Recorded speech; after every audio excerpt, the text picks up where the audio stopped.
boa tarde na paz do Senhor. Vamos comentar hoje 4 salmos dentro da nossa leitura da Bíblia em ordem cronológica. Vamos começar então com o salmo número 5.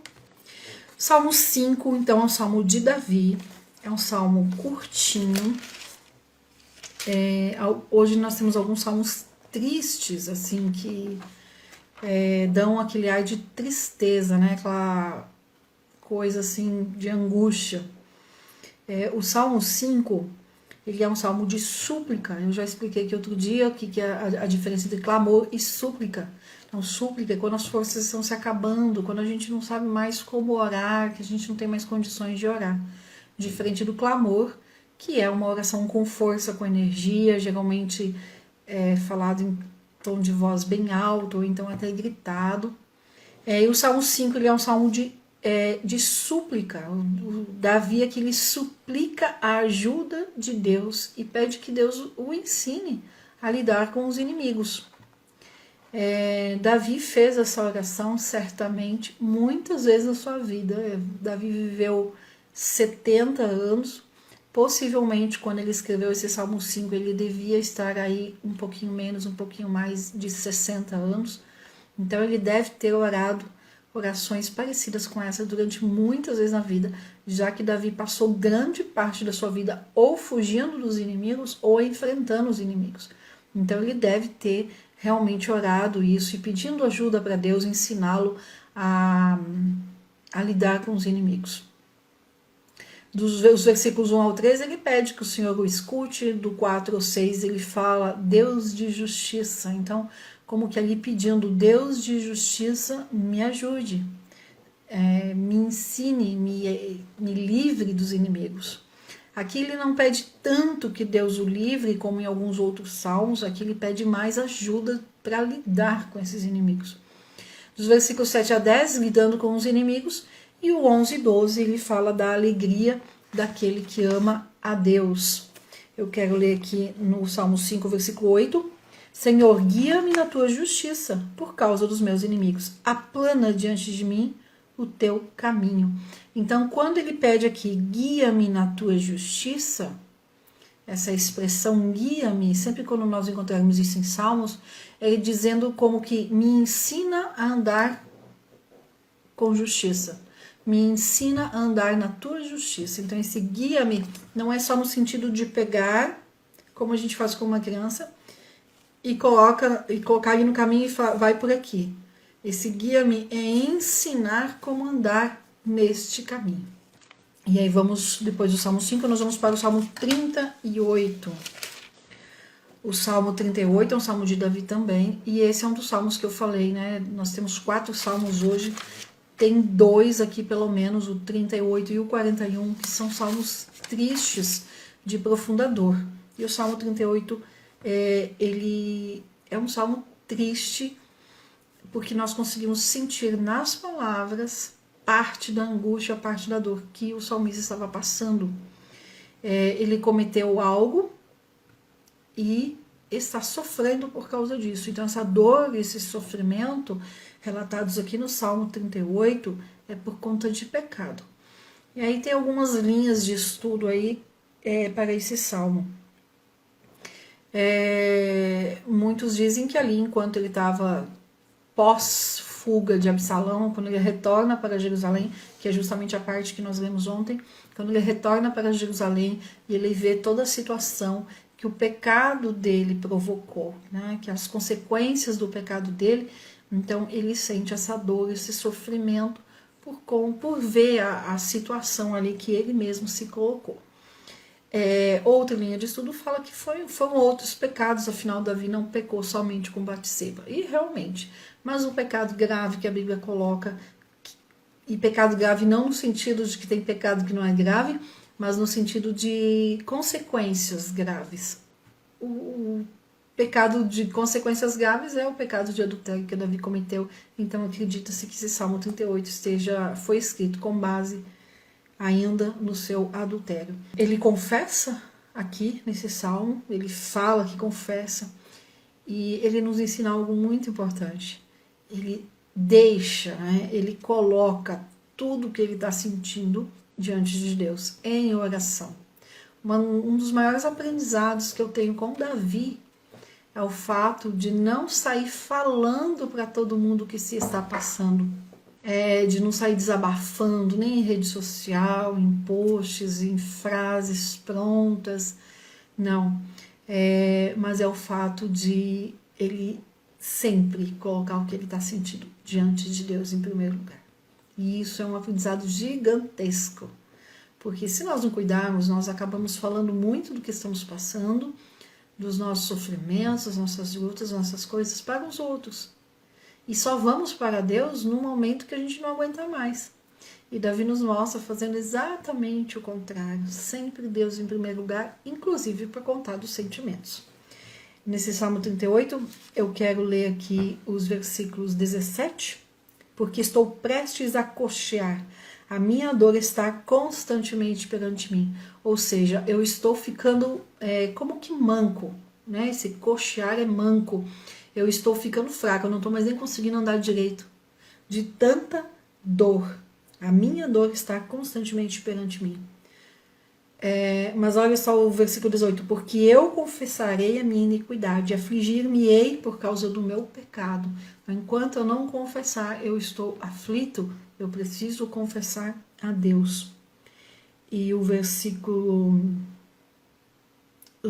21 e 22, não me desampares, Senhor, meu Deus, não te alongues de mim, apressa-te meu auxílio, Senhor, minha salvação. Então esse Salmo 38 é um salmo onde Davi mostra essa dor, esse sofrimento resultantes de pecado. Ele sente isso na sua alma, uma dor emocional, né, ligada ali à sua vida espiritual, ligada ao que ele cometeu contra Deus. Ele entende que antes de tudo foi contra Deus. Então, Salmo 38, dos versículos 1 a 8, ele demonstra essa aflição que ele estava sentindo devido ao pecado, devido à sua situação com Deus. Do 9 ao 14 é quando ele então se coloca inteiramente diante de Deus, ali com todos os seus sentimentos, com todas as suas angústias. Do 15 ao 22, Senhor, em ti espero, que aí são esses versículos que eu acabei de ler. Davi mostrando total confiança em Deus. Então ele sabe que ele pecou, ele confessa, ele deixa, e mesmo se colocando como um pecador, ele não deixa de se amparar em Deus ou de confiar em Deus. Eu quero ler aqui o versículo 9. Senhor, diante de ti está todo o meu desejo, e o meu gemido não te é oculto. O meu coração dá voltas, a minha força me falta. O meu coração dá voltas é naquele sentido de estar passando mal mesmo, de estar ali com palpitação, com taquicardia, por conta da aflição da alma. E muitas vezes as pessoas sentem isso, é um sentimento físico, uma dor que acomete o físico da gente. As pessoas sentem isso, mas aí elas não fazem o que Davi fez. Não se voltam para Deus. Depois eu resolvo isso com Deus, agora não dá, agora eu estou ocupada com isso, agora eu tenho que fazer aquilo. E não se voltam para Deus. E aí é justamente quando acontece aquela situação de cauterização do coração. O coração vai ficando duro. Tem um entendimento muito sério em cima dessa expressão. Não é uma expressão bíblica, é uma expressão da área da saúde, dos médicos, mas que dá para entender perfeitamente quando a Bíblia fala de pecado e várias situações aqui de coração duro que a Bíblia fala, encaixa bem essa expressão de coração cauterizado. Depois do 38, vamos para o Salmo 41. O Salmo 41 é um salmo de Davi também. E eu não sei que título que tem na Bíblia de vocês, o Salmo 41. Aqui tem um título grande nessa Bíblia que eu estou usando hoje. O cuidado de Deus para com os pobres, Davi queixa-se da traição de seus inimigos. Dá uma olhadinha aí no Salmo 41, qual o título que tem aí. E eu sugiro um outro título. Aqui no Salmo 41 poderia muito bem ser o título Sei que me quer bem. Eu sei que Deus me quer bem. Esse título caberia muito bem aqui nesse Salmo 41. Dos versículos 1 ao 3, fala sobre esse interesse pelo pobre, esse cuidado de Deus para com o pobre. Dos versículos 4 a 9, o lidando com a enfermidade. E dos versículos 10 em diante, sei que me quer bem. Esse salmo aqui poderia muito bem ter esse título que eu estou falando, sei que me quer bem. Porque Davi se coloca aqui, e muitos salmos, inclusive os que nós lemos na segunda-feira, Davi se coloca como pobre e aflito. Mas ele sabe que Deus cuida dele. Deus cuida dos seus. Vejam como Davi, ele sabe que Deus cuida dele, ele sabe que Deus quer o bem dele. E aí eu falo, né, eu vou pegar isso para nós. Eu sei que Deus me quer bem. Eu sei que Deus me quer bem. Olha só, versículo 1. Bem-aventurado é aquele que atende ao pobre. O Senhor o livrará no dia do mal. O Senhor o livrará e o conservará em vida. Será abençoado na terra e tu não entregará à vontade de seus inimigos. O Senhor o sustentará no leito da enfermidade. Tu renovas a sua cama na doença. Eu dizia, Senhor, tem piedade de mim. Sara a minha alma, porque pequei contra ti. Olha só, ele tinha amigos que iam visitá-lo e que falavam mal dele lá. Muitas vezes a gente acha que o doente não está ouvindo, principalmente quando está no hospital, mas os doentes continuam ouvindo. Né? Os meus inimigos falam mal de mim, dizendo, quando morrerá ele e perecerá o seu nome? Ou seja, estão vendo ele doente e perguntando, como que vai morrer? Será que dura muito? Versículo 8, uma doença a massa lhe pegou, e pois que está azeitado, não se levantará mais, ou seja, vai daqui para a morte. Até o meu próprio amigo íntimo, em quem eu tanto confiava, que comia do meu pão, levantou contra mim o seu calcanhar. Mas tu, Senhor, tem piedade de mim e levanta-me, para que eu lhes dê o pago. Por isto conheço eu que tu me favoreces, que o meu inimigo não triunfa de mim. Então, aqui nessa expressão aqui, por isso conheço eu que tu me favoreces, porque eu sei que tu me quer bem, Senhor. Eu sei que Deus me quer bem. Então aqui no Salmo 41, eu já li alguns versículos, 8, 9. Deixa eu ler aqui os versículos 10 e 12. Olha o 10. Mas tu, Senhor, tem piedade de mim e levanta-me para que eu lhes dê o pago. Eu já tinha lido. O 12. Quanto a mim, tu me sustentas na minha sinceridade e me puseste diante da tua face para sempre. Então o que fica desse Salmo 41 é justamente essa expressão. Sei que me quer bem. Deus me favorece. Eu conheço, né? Eu sei, eu conheço que tu me favoreces. É no sentido de cuidar. É esse cuidado diante dos inimigos. E sabemos que se Deus não tivesse cuidado de Davi, ele não tinha chegado até a idade que chegou. Porque Davi realmente enfrentou muitas guerras, muitas lutas, muitas perseguições. E Deus o guardou mesmo. E, por fim, o Salmo 42. Mas antes do 42... eu quero falar então do coração cauterizado, ou também a expressão que é chamada mente cauterizada. Então esse cauterizado, essa expressão mente cauterizada, coração cauterizado não está na Bíblia, mas ele remete àquela pessoa que peca, não confessa o pecado e continua com sua vida. E peca de novo, tá? Então, tanto para a mente cauterizado como o coração cauterizado, a expressão vai ser a mesma. Esse cauterizar é uma expressão técnica da medicina, da área da saúde, que significa queimar.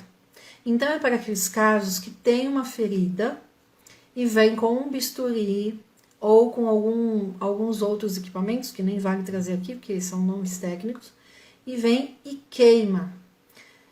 Queima mesmo, tá? É quente, é ligado na eletricidade. Queima para quê? Para cicatrizar mais rápido. Só que, se por baixo a carne não foi tratada, tanto com remédios para não causar infecção, e tiver aqui sujeira, ou tiver alguma raiz de infecção mesmo que não dê para ver, e cauterizar, o que vai acontecer? Vai realmente cicatrizar aqui por cima, vai criar uma casquinha e vai ficar com aparência de que está tudo bem. A gente vai ver aquela casquinha, a pele se renovando e vai achar que está tudo bem. Com o tempo, né, essa casquinha fininha vai engrossar, que daí a gente chama de estar cauterizando, estar ali firmando. Então, o cauterizar tem a ver com queimar. É um instrumento que vem e queima para que a pele se renove mais rápido e aconteça um processo de cicatrização mais rápido. Qual que é o problema? Se ficou qualquer coisa por baixo que não foi bem limpa ou não foi bem tratada com medicação, muitas vezes a infecção está corroendo por baixo da pele, se afundando, se aprofundando. E aí, né? E aí a questão do pecado, porque por cima você não vê, você acha que está tudo bem, que está cauterizado, acha que está tudo bem e toca a vida. Só que aqui por baixo, a infecção, aquela sujeira que ficou aqui, está corroendo a carne. E eu já vi, eu não trabalho mais na área da saúde, mas quando trabalhava eu vi feridas que você olhava por cima e que não tinha nada. E quando abriu, porque aí num caso desses precisa abrir, literalmente, vir com bisturi, tirar a casca, tirar essa pele. E aí quando abre, a ferida lá dentro vi chegar até nos ossos. E aí quando começa, enquanto que não mexe, que tá aqui por cima, a pessoa tem alguns sintomas de infecção.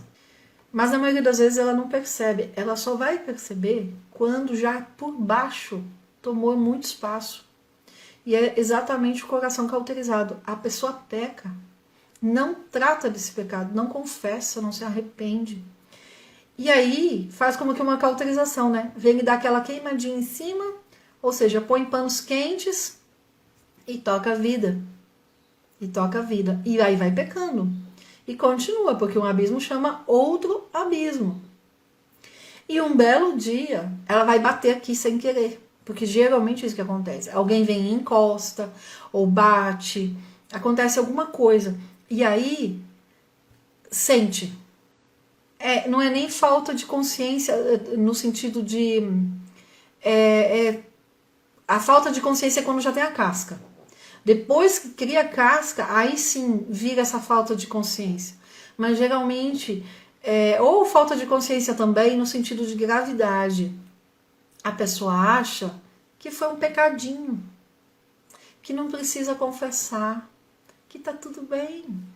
Muitas vezes as pessoas colocam assim, eu tenho direito de fazer isso, eu já sofri tanto, eu já lutei tanto, já fizeram tanto comigo, eu tenho direito. Esse eu tenho direito é o instrumento que vai cauterizando, vai aqui dando aquela queimada, sabe? E conforme vai passando o tempo, essa pelinha, essa casquinha vai engrossando. E aí, conforme vai engrossando, aí vai acontecendo isso, Renata, de falta de consciência. Porque não sente mais. Você não sente a ferida que está embaixo. Porque a casca aqui em cima ficou grossa. Né? E daí vem o mente cauterizado, coração duro. É porque aqui por cima está duro. A casca está firme. Parece que está tudo bem, que cicatrizou e vida que segue. Aí um dia bate. Um dia alguém vem e aperta. Um dia acontece alguma coisa. Aí você tem alguma coisa errada. Tem uma coisa errada na minha vida que não está dando certo. O que está acontecendo? E aí a pessoa para tentar descobrir o que está errado. E mal sabe ela que aqui por baixo o pecado corroeu tudo. O pecado tomou conta da estrutura dela aqui por baixo. E aí é quando precisa de uma intervenção, porque a pessoa sozinha não dá mais conta de curar isso aqui.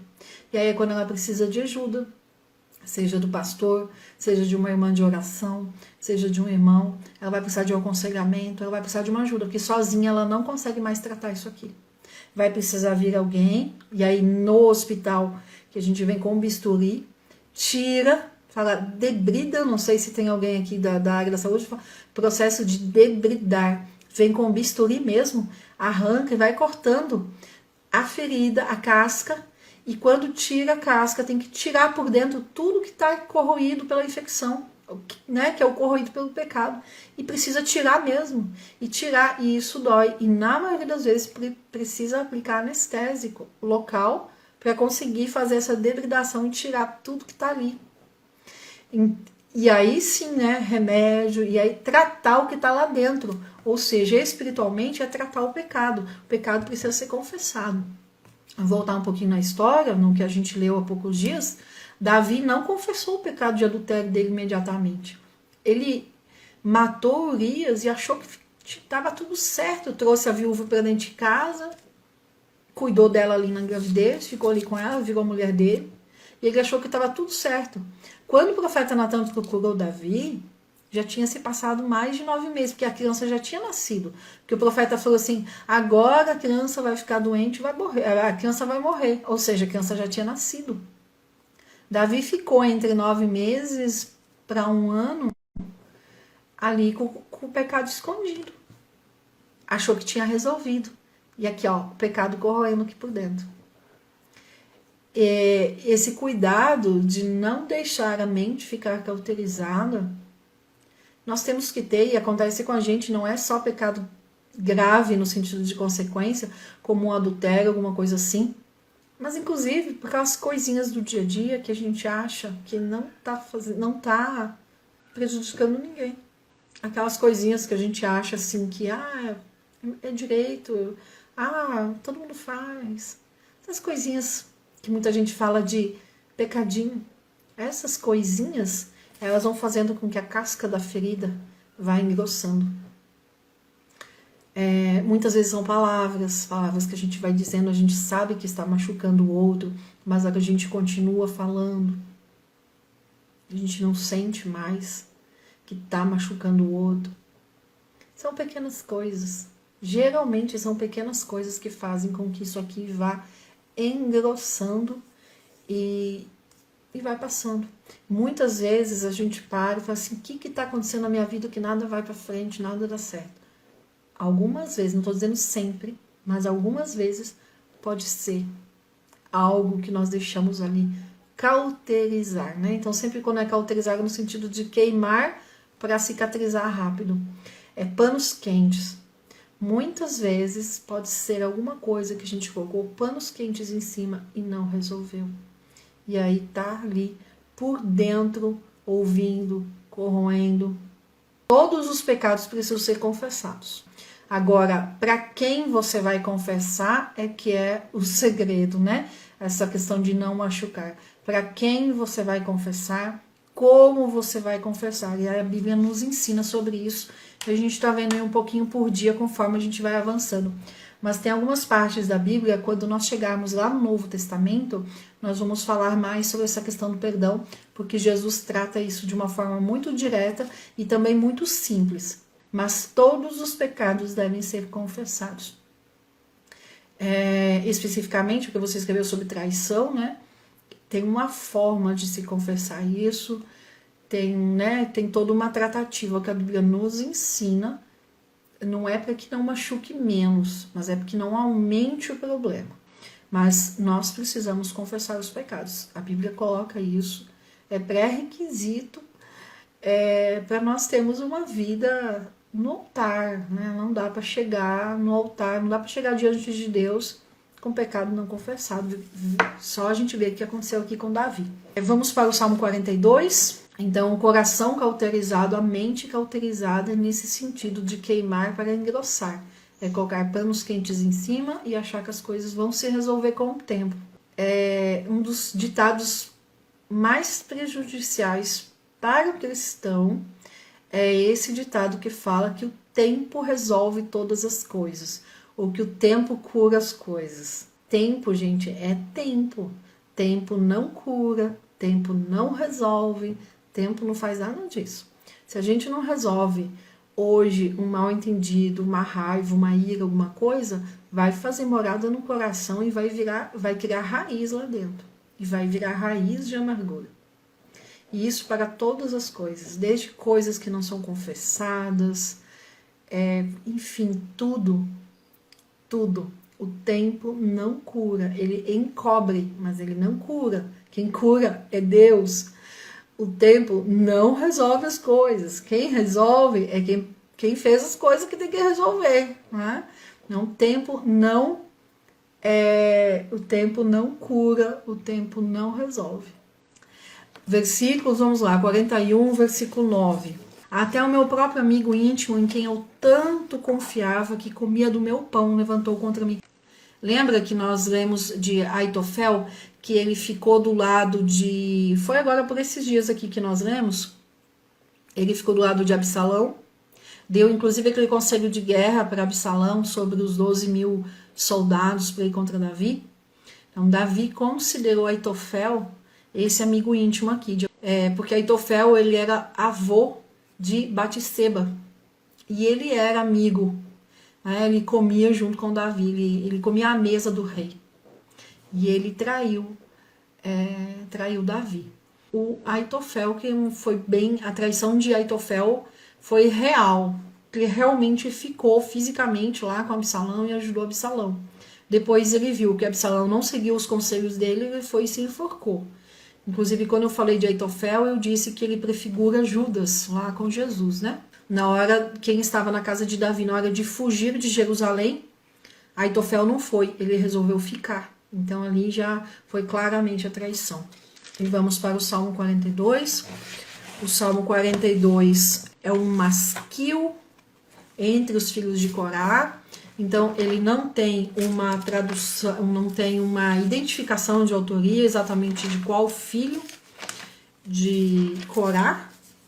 Entre ali os filhos, todos eles eram levitas, todos envolvidos no louvor, e no louvor tanto música, né, como no cântico, ali no templo, nos cultos ao Senhor. E esse masquil, então masquil, para quem não viu, não ouviu, masquil tem a ver com ensino, com pedagógico, com didático. Então sempre quando nós lemos masquil, né, no título do Salmo falando de masquil, é porque tem algo didático, tem algo aqui muito interessante que nós devemos aprender.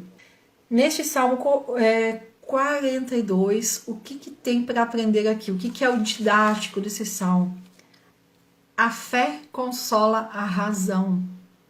Essa é uma frase, parece filosófica, mas que ela explica. Então, olha só, dos versículos 1 ao 4... o salmista coloca ali o quanto que ele está ansiando pela presença de Deus. Como o cervo brama pelas correntes das águas, assim suspira minha alma por ti, ó Deus. Algumas Bíblias pode estar escrito corça, aqui na minha está o cervo, mas enfim, esse animal, né, esse pequeno animal indo ali atrás de águas correntes. Assim a minha alma suspira por Deus. Então, dos versículos 1 ao 4, ele fala sobre isso. Dos 5 ao 7, tem até um hino da harpa cristã, as igrejas que usam harpa cristã, foi inspirado nesse salmo, porque estás abatida a minha alma. Então, dos versículos 5 ao 7, ele fala dessa alma perturbada. Olha o versículo 5. Porque estás abatido a minha alma, e porque te perturbas em mim, espera em Deus, pois ainda o louvarei na salvação da sua presença. E ele fala então desse abatimento de alma aqui. O versículo 7, um abismo chama outro abismo. Então isso que eu falei, né? O pecado chama outro pecado. Você pecou uma vez, se você não trata, vai chamar outro. E assim o bem que a gente faz, né? Tudo o que a gente faz vai chamar ali outra coisa. Os versículos 8 a 11 pergunta então, onde está o seu Deus? Olha o 8. Contudo, o Senhor mandará de dia a sua misericórdia e de noite a sua canção estará comigo, a oração ao Deus da minha vida. Ele tem essa pergunta, né? Onde está Deus? Tanto ali no comecinho, nos versículos 3, né? Onde está o teu Deus? E depois ele repete isso aqui na parte final do 8 ao 11. Sempre naquela expressão do salmista, né? No versículo 9, direi a Deus a minha rocha, por que te esqueceste de mim? Por que ando angustiado por causa da opressão do inimigo? E o versículo 10, de novo, né? Como com ferida mortal em meus ossos me afrontam os meus adversários, quando todo dia me dizem, onde está o teu Deus? Então ele fala aqui, né, que ele está ali sofrendo, ele está ali numa dificuldade, ansiando pela presença de Deus, e os inimigos vêm e ficam perguntando: ué, cadê o teu Deus? Onde está o teu Deus?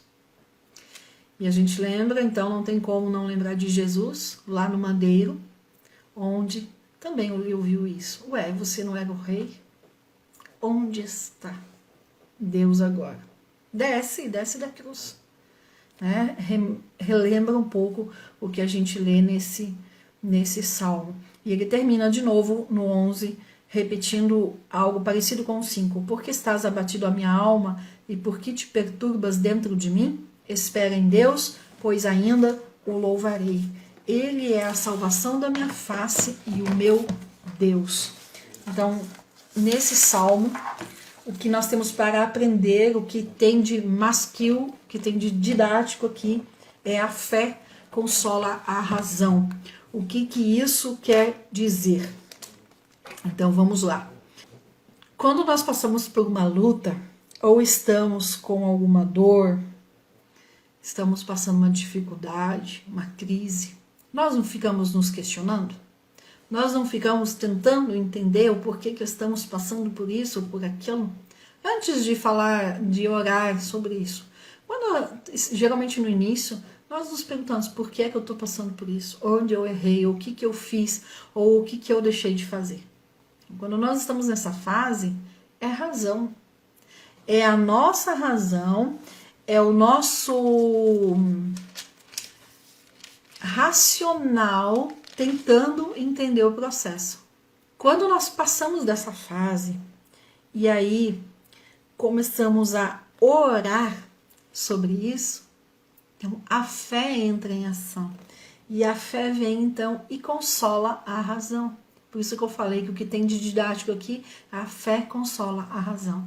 A fé vem e fala: olha, não dá para entender porque isso aqui é com Deus. É nesse sentido que a fé consola a razão. É isso que nós temos aí de importante para aprendermos neste Salmo 42. E assim nós encerramos esses 4 salmos na leitura de hoje. Deus abençoe.